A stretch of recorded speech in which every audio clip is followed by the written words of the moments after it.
julho in just a few minutes. Bill and Liz? Lots to talk about. We'll see you then, Lee. Thank you. Now to that kidnapping in Newark. Police tonight looking for two men in a frightening and brazen crime.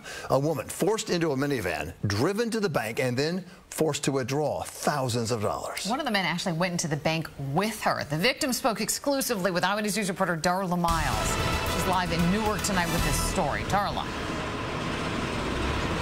Liz, the victim is an immigrant from Ecuador. She's a businesswoman known to frequently do business in this area, walking through this area, handling her business.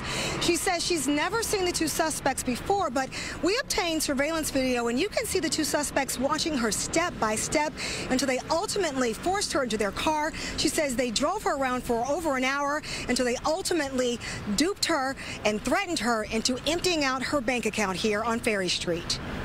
Flanked by two bad guys, this 49-year-old businesswoman had no idea what she was walking into. She says she was duped, drugged, threatened, kidnapped, then fleeced of $9,000 she'd worked so hard for. The victim agreeing to speak with Eyewitness News only if we concealed her identity. She says that money was from a loan I got from the Women Entrepreneurs of Latin America. They gave me $6,500, and the rest was from a small business that I have. It happened last Monday in the 100 block of Adams Street in the Ironbound section of Newark. Police are searching for this Toyota minivan seen in this surveillance video. One suspect hops out and onto the sidewalk. Around the same time, the victim enters a check cashing location. Down the block, the other suspect does the same. Each suspect watches her go inside and then wait for her to come out.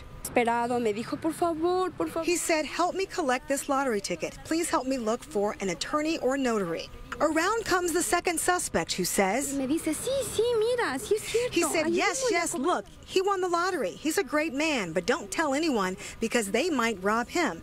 Let's go cash it.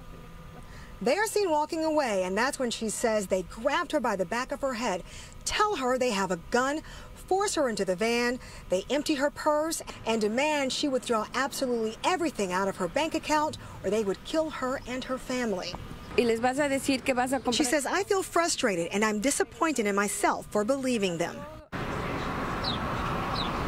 She says after they drove around for a few hours, terrorizing her, traumatizing her, and then stealing her money, they dropped her off at a nearby pharmacy, and that is where she called 911.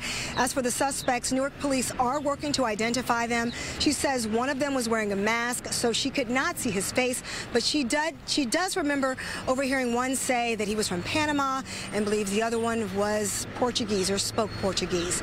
That is all she knows, but she's asking for help because she is terrorized and doesn't want anyone else to fall victim as well. Reporting live in Newark, Darla Miles, Channel 7 Eyewitness News. Darla,